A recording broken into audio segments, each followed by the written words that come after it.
오늘 함께 나눌 하나님의 말씀은 요한복음 14장 1절로부터 12절까지의 말씀입니다.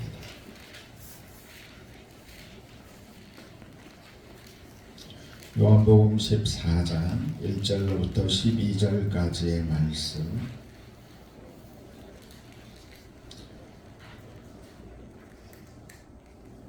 우리 함께 한 절씩 교독하여 봉독하겠습니다. 봉독하면서 그 말씀 가운데 우리 주님의 음성을 들을 수 있기를 원합니다.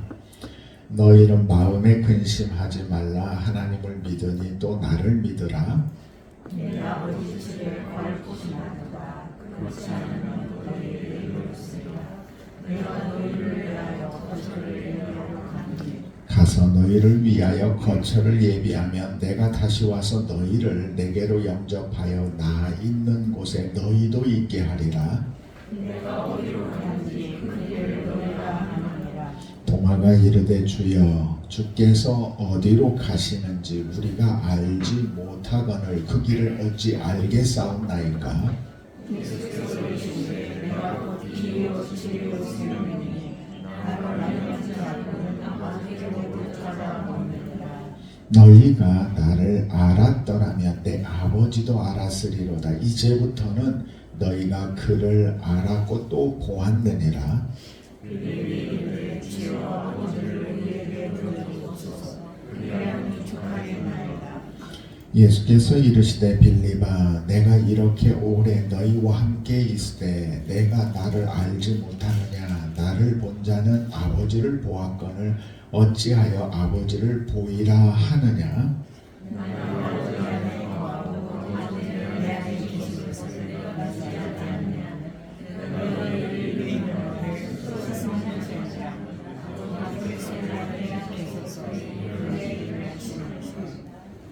내가 아버지 안에 거하고 아버지께서 내 안에 계심을 믿으라. 그렇지 못하겠거든 행하는 그 일로 말미암아 나를 믿으라. 내가 진실로 진실로 너희에게 이르노니 나를 믿는 자는 하나님께 그러하시고 또한 그보다 내가 아버지께로 가니라. 아멘. 여러분 하나님의 말씀을 봉독하면서 우리 예배드리면서 여러분 느껴지지 어떤 변화를 좀 느끼시나요? 제가 주보에 이렇게 하는데 말씀 본문을 정하는데요. 본문을 매우 길게 정하고 있습니다. 조금이라도 우리 성도님들이 성경을 더 읽게 하려고 본문 한두 절의 의미를 가지고 있지만 굳이 10절, 12절 이렇게 넣어놓는 건 언제부턴가 우리가 너무 이렇게 말씀과 삶의 거리감이 좀 멀어지는 것 같고요. 잘 아는 것 같은데 사실 모르는 경우들이 많아요. 그래서 의도적으로 좀 더 말씀을 읽게 하려고 그러는데 그거 말고 오늘 좀 변화된 뭘 느낄 수 있는 게 있나요? 한 분이라도 계시면 좋겠는데 우리 지금 예배 초소에 왔는데 뭘 바뀐 거 모르겠어요? 갑자기 열심히 이제 눈동자가 막 굴러가는데요. 뭐가 바뀌었을까요? 정확히 지금 송은경 집사님이 보신 것 같아요. 색깔이 바뀌었죠. 초록색에서 보라색으로 바뀌었습니다. 사순절은 이 보라색의 의미를 가지고 40일 동안 주님의 부활을 기념하면서 40일을 준비하는 거예요. 그래서 40일 동안 마음을 갈고 닦고 그렇게 준비하는 겁니다. 경건하게 이 시간들을 보내는 거예요. 그 중에 마지막 고난주간이고 그 다음이 부활주일인 겁니다. 근데 이런 사순절의 의미가 좀 사람들 마음속에 약해져 가요. 이제 그 자체가 안타까운 일이죠. 안 그랬으면 좋겠는데 어쩔 수 없어요. 보온병이 있지만 그 보온병에 물을 담아놓으면 다음날 가보면 온도가 많이 내려가 있거든요. 어떻게 해서든지 빼앗겨요. 그러니까 우리도 자꾸 빼앗기게 돼 있는 현실이에요. 세상이 그래요. 그래서 그것을 안 뺏기기 위한 또다시 우리 자신을 덮이고 예배로 회복하고 그렇게 올라가는 게 필요하다, 이런 생각이 들어요. 그러니까 우리 부모님 세대에 가졌던 간증과 죽음 생사의 갈림길에서 하나님이 살려주셨다는 이런 귀한 고백들이 있거든요. 근데 저의 세대에서는 그런 어려움이 없었어요. 그래서 그런 간절함이 없지요. 그러니까 우리의 자녀 세대는 더욱더 그게 더 없습니다. 연세대 교수이고 목사인 김학철 목사가 요즘 유튜브에 많이 나오더라고요. 그분이 강연을 하니까 강연을 듣던 한 여자 성도님이 질문을 했어요. 우리 아이가 딸이 하나 있는데 딸이 사춘기가 되면서 교회에 잘 따라 나오다가 어느 날 안 가겠다고 지금 그렇게 반대한다 이거예요. 그래서 이 아이에게 어떻게 반응해야 될지가 걱정이 된대요. 그래서 그래도 교수님이고 목사님이니까 좋은 방법이 나올 줄 알고 질문을 했는데 대답이 매우 일방적이고 좀 무식한 방법이었어요. 아들인데 약속을 했대요. 네 인생 네 마음대로 살아도 된다. 네가 결정을 해라. 대신 주일날 교회 가는 것만큼은 네가 나를 따르라. 그러니까 내가 너의 인생에 여러 가지 개입하고 막 할 텐데 내가 그런 것들을 다 포기하겠는데 내가 바라는 거 하나는 예배 드리는 거다. 교회에 나가는 거다. 이제 이것만 지키라는 거죠. 결국 아빠를 위해서 교회에 나와달라는 거예요. 내 인생에 나는 내 부모님도 신앙 가졌고 나도 신앙 가져서 내가 죽기 전까지는 네가 신앙 떠나서 생활하는 그거 자체를 볼 수가 없다. 그러니까 나 죽을 때까지는 너는 무조건 신앙생활 교회는 나와야 된다. 이제 이렇게 된 거예요. 자, 이게 아빠를 위해서 나가는 것이 되고 이런 상황들이 지금 우리하고 비춰보면 다르지 않죠. 예. 근데 이제 아들하고 합의가 돼 있는데 이 합의가 안 돼 있는 분들이 많아요. 그래서 그분이 그러더라고요. 따님에게 이야기를 하세요. 매 주일 나오는 약속을 못 한다고 한다면 그러면 1년에 이렇게 몇 번이라도 하자. 크리스마스, 부활절 뭐 하다가 우리 가족 생일에는 가자 그랬더니 그 여자분이 웃으면서 하는 얘기가 우리는 생일이 겨울에 다 모여 있어요. 예, 겨울에 다 모여 있어서 그때만 몇 번 나오고 차라리 띄엄띄엄 있으면 그러면 다른 날을 기념일로라도 세워서 좀 얼마나 우리 부모님들이 처절하게 우리 자녀들의 그 신앙에 대한 것을 염려하고 있는가를 볼 수 있는 것 같아요. 사실 우리에게 우리 가족들의 신앙과 우리 자녀들의 신앙은 너무 중요한 거거든요. 이게 어느 정도 되었고 믿음의 유산을 남겨준 분들은 지금 훨씬 마음이 여유로워요. 그러나 그렇지 못한 분들은 마음이 조급하죠. 걱정과 염려가 있어요. 사실 저는 그렇게 생각을 해요. 세상적으로 성공하는 것보다도 더 중요한 게 영생을 얻는 것이라고 생각을 합니다. 하나님이 영생을 전제로 하면서 이 땅의 삶을 잘 살아고 한 것이지 이 땅에서 네 마음대로 살다가 영생을 얻지 못하는 일은 생기지 않아야 한다라고 성경은 우리에게 가르쳐주고 있거든요. 그래서 교회에 나오는 거, 기업들이 광고비를 얼마나 쓰는가 아세요? 상당히 많이 쓰죠. 미국 슈퍼볼 가장 비싼 광고 그 15초가 엄청나더라고요. 거기에 기아자동차가 엄청나게 공들여서 광고를 감동적인 광고를 만들어서 15초를 띄운다고 해요. 도대체 그렇게 천문학적인 돈을 쏟아서 거기다 하는 이유가 뭘까요? 그렇게 하면 회사에 그 자동차가 더 많이 팔리니까 이익이 있어서 그걸 하는 거거든요. 대형마트에 가면 왜 자꾸 음식 냄새를 풍기고 시식을 해보라고 할까요? 먹어보면 맛있고 먹고 싶고 집에서 요리하고 싶어서. 저도 수없이 당했어요. 먹어보고 결국은 집었거든요. 그러니까 우리가 신앙에 젖어 있고 그래도 힘들어도 나와 있고 하는 것들이 우리에게 유익이 된다는 거예요. 분명히 예수님 곁에 멀리 떨어져 있지 않게 되면 선한 영향력을 받게 되어 있습니다. 그래서 저는 여러분들이 이 선한 영향력을 계속 가지고 갔으면 좋겠고, 이런 영향력 속에 우리의 가족들과 자녀들이 계속 머물러 있기를 원합니다. 그렇게 될 수 있기를 주님의 이름으로 축복합니다. 네. 개인적으로 저도 그랬어요.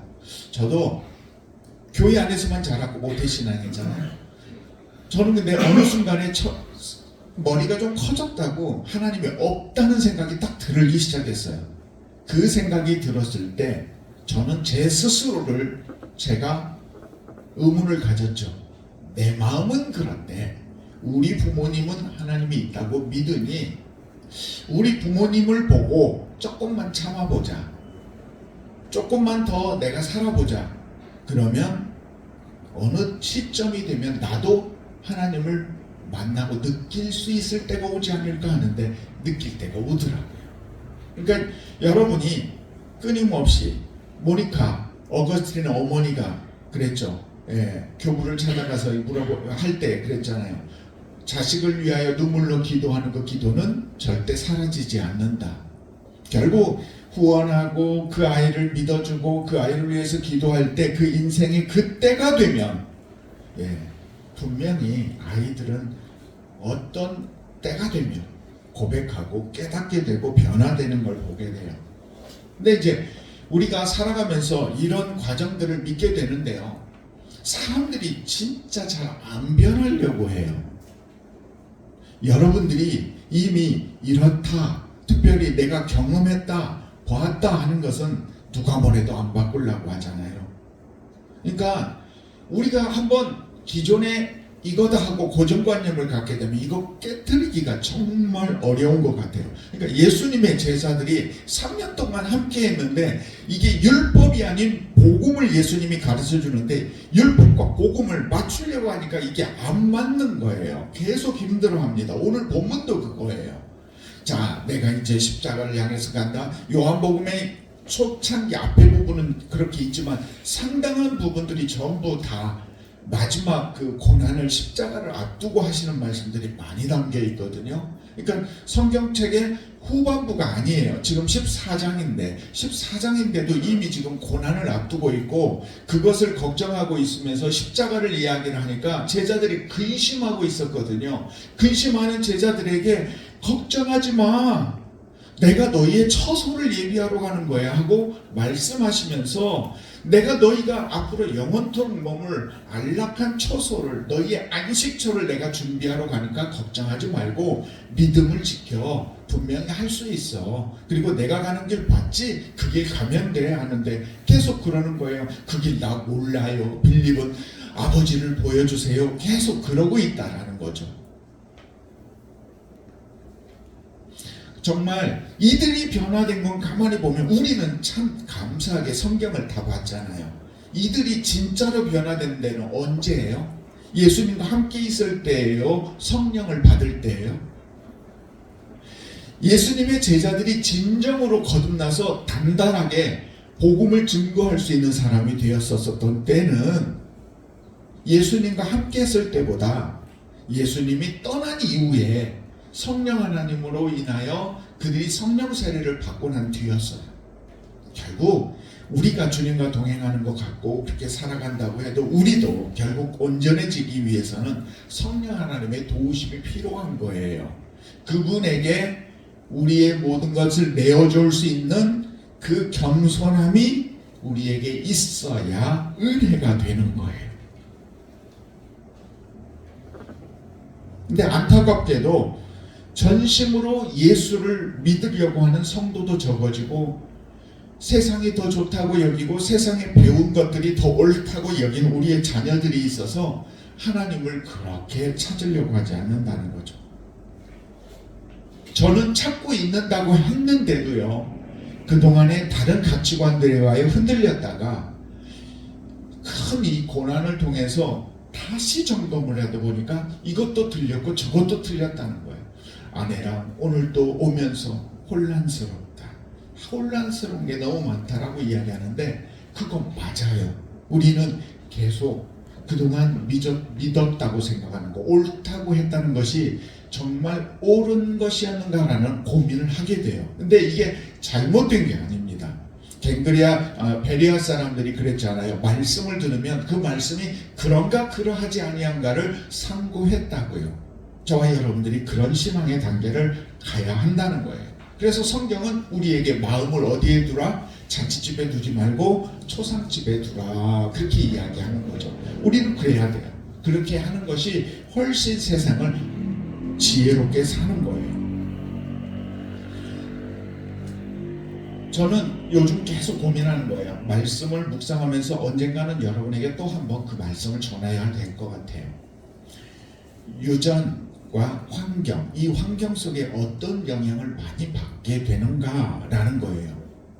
그러니까 생태계의 모든 생명체들이 대단한 생존 본능을 가지고 있어요. 우리는 뇌라는 게 있어서 생각을 하잖아요. 그런데 생각이 없는 식물조차도, 곤충들조차도 보면요, 대단한 생존 본능을 갖고 있고 대단한 생존 방법들이 있어요. 우리가 알고 보면 기가 막히는 것들이 많아요. 근데 이 모든 것들은 하나님께서 가르치지 않는 다음 세대들에게 이미 그 생명들의 유전자 속에다 두어서 그 생명이 그렇게 살아가는 거예요. 그러니까 이 유전자의 힘이 대단한 거라는 생각이 들고요. 근데 이 유전자는요, 놀랍게 계속 돌연변이가 일어나요. 똑같지가 않아요. 변화해요. 그걸 사람들은 뭐라고 그래요? 진화라고 이야기하죠. 그러니까 저는 그걸 인정해요. 유전자가 있고 하나님이 넣어놓은 유전자가 하나님의 법칙에 따라서 진화하고 있는 거예요. 그래서 하나님의 창조의 섭리 안에 있다, 저는 그렇게 생각을 해요. 높은 절벽에 알을 낳는 새가 있어요. 아세요? 예, 높은 절벽이에요. 그 밑에는 천길 낭떠러지고요, 돌박밖에 없어요. 근데 거기 위에다 알을 낳아요. 뭐 하겠다는 거예요? 그렇게 알을 거기에 낳으면 그 알을 빼앗길 일 없죠. 마음껏 다니다가 거기 앉아서 품기만 하면 돼요. 알이 부화했어요. 부화한 새끼는 어떻게 해요? 뭘 먹어야 하잖아요. 그 새끼들 먹이를 계속 날아다 줄 것 같아요? 아니죠. 안 돼요. 결국 이 알이 부화한 새끼들은요, 태어남과 동시에 자살 시도를 해야 돼요. 털도 안 났어요. 이제 부화한 지 얼마 안 됐어요. 먹을 것도 부모가 다 못 주니까 지금 상태에서는 이제는 내려와야 돼요. 절벽에서. 모두 다 뛰어내려요. 뛰어내리는데 날개도 없잖아요. 깃털도 없잖아요. 결국 떨어져서 돌에 찍혀서 죽기도 하고요, 대굴대굴 굴러서 살기도 해요. 그건 어쩔 수가 없어요. 그렇게 살아남으면 어미가 데리고 물가로 가서 그곳에서부터 이제 먹이를 먹고 자라더라고요. 자, 또 다른 새 종류가 있는데요, 알을요 한꺼번에 안 낳고요, 한 2주 정도 시간차를 두고 알을 낳더라고요. 그리고는 알을 품었어요. 둘 다 부화를 했어요. 어떻게 될까요? 알이 부화하면요, 둘 다 부화하고 가만히 있으면 어미가 보는 앞에서 다른 한 마리가 다른 한 마리를 죽여요. 근데 그 어미가 너 왜 그래 하고 때리지도 않아요. 죽이는 걸 내버려 둬요. 주로 누가 그럴까요? 어떤 새끼가 그럴까요? 왜 2주 텀으로 할까요? 먼저 2주 전에 태어난 아이가 있으면 두 번째 태어난 것은 엑스트라예요. 필요 없는 거예요. 그리고 걔는 늦게 태어나서 체구가 커지지도 않았어요. 그래서 첫째가 둘째를 죽이는 거예요. 첫째가 잘못돼서 부화가 안 됐어요. 그럼 둘째를 태워서 키우는 거예요. 그건 유전적으로 그 어미가 둘을 못 키우는 능력 속에서, 환경 속에서 하나를 키워내가는, 새끼를, 종족을 번식시키는 자신의 방법이에요. 이걸 우리 윤리적으로 어떻게 형제살인을 할 수 있고 그럴 수 있고 그걸로 이야기하는 게 말이 돼요? 아니요. 이것은 자연의 생존의 법칙이에요. 그래서 이것은 윤리적인 문제가 전혀 없는 거예요. 사람에게는 그러면 안 되죠. 그러니까 사람과 짐승은 틀려요. 본능대로 살아도 되는 것은 짐승이에요. 그러나 사람은 본능대로 살면 안 돼요. 사람에게는 그런 유전자 외에 다른 게 하나가 더 있어요. 사람의 가장 큰 특징, 우리는 생각할 수 있고 상상할 수 있는 능력이 있어요. 꿈을 꿀 수가 있어요. 우리는 윤리적인 일들을 생각을 합니다. 무엇보다도 내일을 생각할 줄 알아요. 내일을 생각한 우리의 조상들이 그 쌓아온 것들을 우리가 오늘 누리고 있는 거고요. 우리가 오늘을 살면서 또 살아온 내일을 준비한 삶이 우리 자녀가 누리는 거죠. 지금 온 전 세계의 사람들은 지구 온도 2도 올라가지 않도록 하는 일에 지금 최선을 다해서 우리 자녀들이 살게 하려고 하는 거예요. 근데 그게 안 되면 이제 생명이 사라질 수도 있을 거예요. 결국 우리는 내일을 알 수 있고 준비할 수 있는 특별한 존재라는 거예요. 저와 여러분이 항상 우리는 삶 자체가 그렇게 내일을 준비하면서 살아요. 다음을 준비하면서 살아요. 예수님께서 그런 말씀을 하셨죠. 내일 염려는 내일 할 것이니까 오늘은 그렇게 염려하지 말아라. 자, 오늘만 즐겁게 살라, 그런 이야기가 아니에요. 염려에 대하여 내일 걸 끌어서 하지 말라는 것이지 우리가 내일을 대비하지 말라는 게 아니에요. 오늘 주님 말씀에서도 내가 뭘 예비하러 갔다고요? 처소라고 얘기하잖아요. 우리 안식처를 예비하신다고. 주님도 예비하시는 거예요. 우리의 죄에서 구원받은 그 길을 열기 위하여 주님이 십자가를 지시는 거죠. 그러니까 우리가 내일을 준비하는 것은 당연한 거고, 우리는 바로 이러한 소중의 인생, 삶을 살아가는 거죠. 우리는 두 가지를 준비해야 돼요. 여러분 지금까지 잘 살아오셨어요. 이제 주님이 부르시는 그날까지의 내일을 준비해야 되고요. 그 다음에 삶이 끝났을 때 영생이라는 죽음 이후를 대비해야 돼요. 자, 세상이 어떻게 변할까요? 100년 뒤 여러분 상상할 수 있어요? 100년 전의 사람이 지금 모습을 꿈이나 꿔봤을까요? 아니죠. 전 상상이 안 돼요. 10년 뒤는 어렴풋이 이러지 않을까 하는데 많이 틀릴 거예요. 우리 교우분들과 어느 교우분과 노후에 대한 이야기를 했어요. 자녀를 의지하지 않고 스스로 노후를 대비하려고 하는 모습들을 보죠. 사실 우리 모두는 샌드위치 세대죠. 물질을 많이 준비하신 분들은 여유가 좀 있을 거예요. 우리 기둥 가족들이 다 그런 여유 있는 삶이 되었으면 좋겠어요. 그러나 그것보다 더 중요한 것은 오늘 주님이 오셨을 때 나는 과연 구원을 얻을 수 있는가? 이게 중요하다는 거죠. 호주에 어느 전도지를 들은 사람이 결국 그 전도지의 90몇 프로인가가 효과가 있었대잖아요. 사람들이 달라졌대. 오늘 당신이 죽은다면 당신은 천국 갈 수 있습니까? 라는 이 질문 앞에서 사람들은 가던 발걸음을 하고 멈췄다는 거죠. 하나님은 과연 우리에게 뭘 요구하시는가 고민해 봤어요. 하나님은 정말 사사건건 작은 거 하나까지 꼼꼼하게 들으면서 너 거기 틀렸어, 그거 아니야 하면서 계속 지적하시는 하나님이실까? 저는 그렇지 않다고 생각해요. 하나님은 그런 사사로운 것을 보지 아니한 외모를 보지 않고 중심을 보신다는 말씀의 의미가 그거예요. 어떤 마음가짐으로 사느냐는 거죠. 표정을 감추고요, 현란한 말로 사람들을 속이는 사기꾼도 자기가 지금 속이고 있다는 건 누가 알아요? 자기가 알아요.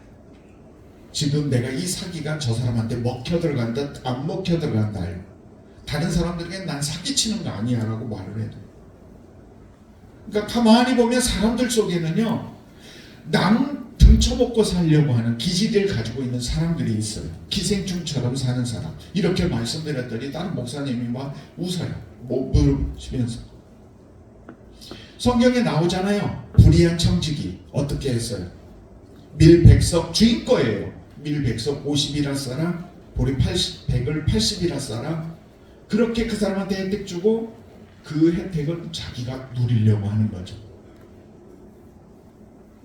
남의 것, 남의 인생, 그 사람의 수고를 훔쳐서 자신의 삶을 세워나가는 것, 이건 실패한 인생이에요. 절대 하나님 앞에 인정받지 못할 거예요. 저는 그렇게 생각해요. 우리 예수 믿는 사람들은 내 삶을 세우는 것도 중요하지만 내 삶을 세워서 유익이 되는 삶이 되어야지, 누군가를 통해서 이득을 보는 삶을 살려고 하면 안 된다. 그래서 사도 바울이 뭐라 그랬어요? 주는 것이 받는 것보다 복이 있다고 할지니라라고 말씀합니다. 그게 우리 신앙인들의 진리예요. 여러분이 베풀고 나누고 줄 수 있는 거 주고 그것들이 순간순간 환전이 돼요. 하나님 나라의 상급으로. 지극히 작은 자에게 물 한 그릇 떠준 것도 결코 잃어버리지 아니하리라는 말씀을 왜 하셨을까요? 그렇게 우리 그리스도인들은 다르게 살아야 하는 거예요. 인색하게 산 사람들은 그 인색함에 대하여 주님 앞에 분명히 부끄러워하게 자기의 행위를 이야기하는 그때가 올 거예요.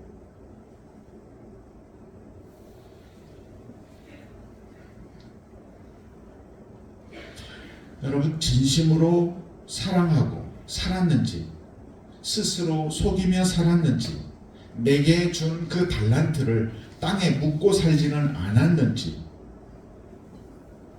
얼마나 베풀고 나누면서 살았는지 스스로 더 많이 돌아보셨으면 좋겠어요.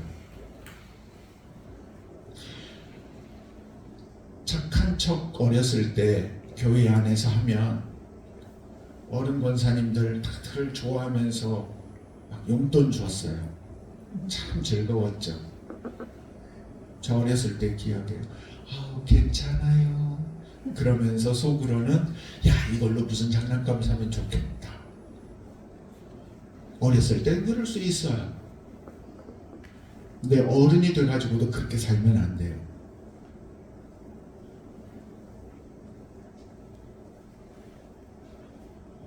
세상에서 제 마음에 닿는 말인데요. 세상에서 가장 먼 거리는요, 아는 것과 행하는 거리래요. 유튜브를 통해서 지금은 정보가, 옛날에는요 500년이 100년, 100년이 30년으로 줄어내서 정보 양이 지금 2배로 늘어나고 있어요. 그래서 지금 우리나라 사람들 유튜브 보면서 얼마나 많이 똑똑해지고 있는지 몰라요. 근데 그것은 정보만 많이 담는 것이지 그것이 내 삶 속에서 내 것이 되는 건 아니에요.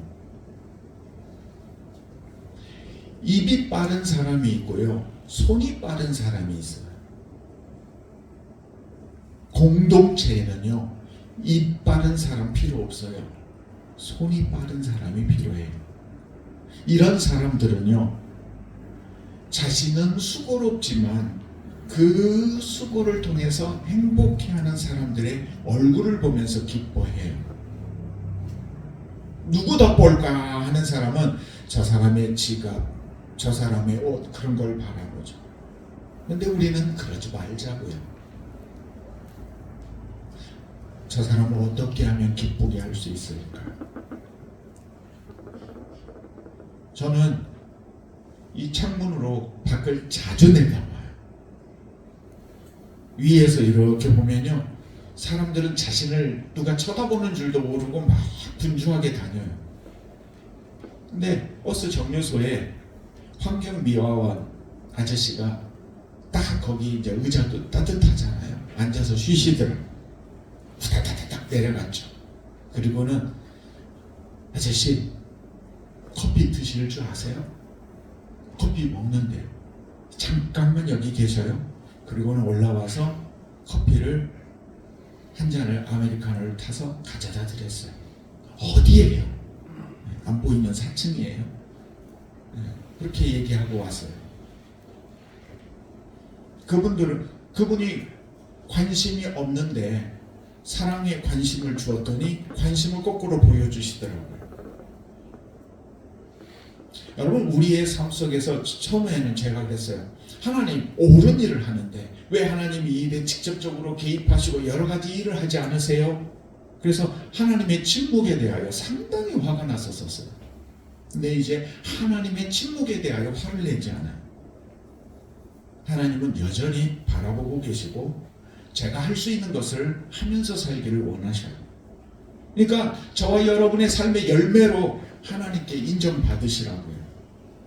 하나님은 저와 여러분에게 선택할 수 있는 자유를 주셨어요. 그 자유를 주었는데 하나님 개입해 주세요. 난 자유 싫어요. 그러면 안 되는 거예요. 그건 바보짓이에요. 그건 짐승으로 내려가겠다는 거예요. 여러분이 가진 그 자유를 가지고 내일을 준비할 권리를 하나님이 주셨어요. 내일을 준비하면서 사세요. 우리가 너무 잘 아는 시죠. 윤동주 시인의 서시 아시죠? 아마 다 외우실 정도로 아실 거예요. 근데 그게 정말 인생시 같아요. 죽는 날까지 하늘을 우러러 한 점 부끄럼 없기를 잎새에 이는 바람에도 나는 괴로워했다. 별을 노래하는 마음으로 모든 죽어가는 것을 사랑해야지. 그리고 나에게 주어진 길을 걸어가야겠다. 그러면서 마지막 뭐라 그래요? 오늘 밤에도 별이 바람에 스치운다. 이렇게 얘기해요. 여기서 하늘은 하나님, 별은 신앙. 그래서 우리가 바람, 고난 뭐 이렇게 대비를 해보면요, 이해가 돼요. 하나님 앞에서 부끄러움 없는 삶을 살기를 작은 잎새에 이는 바람, 흔들리는 고난, 큰 고난이 아니에요. 작은 고난에서조차도 나는 고민했다는 거예요. 그리고 이 하나님을 알고 보니까 모든 죽어가는 것을 사랑해야 하더라라는 거죠. 그러면서 나에게 주어진 길, 이 길을 걸으면서 내일과 영생을 준비해야 되는구나. 그러면서 오늘도 마지막으로 별, 즉 하나님의 뜻이 바람, 우리 삶의 고난에 또 스치고 있다. 계속 우리의 삶에 고난들이 스치고 있다. 그런 현실 속에서도 나는 걷겠다, 이런 것 같아요. 저는 그렇게 해석했어요. 주님은 근심과 걱정, 떠나가는 예수님 때문에 근심하고 있는데 내일을 예비하시면서 내가 너희의 거처를 예비하러 간다 그러면서 위로하셨어요. 내 죽음은 너희를 위한 거야. 너희가 상실이 아니라 나를 영원토록 얻는 거야. 그러니 흔들리지 마라. 너희는 내가 한 것도 할 수 있을 뿐만 아니라 나보다 더 큰 일도 할 거야. 여러분, 한없이 세상의 풍파 앞에서 작아진 존재인 것 같지만 여러분, 그런 우리를 위로하고 있고 우리 기도원 가족을 위로하는 주님의 말씀이라는 생각이 들어요.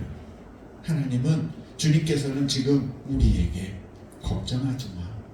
내가 너희의 처소를 예비해 놓았어.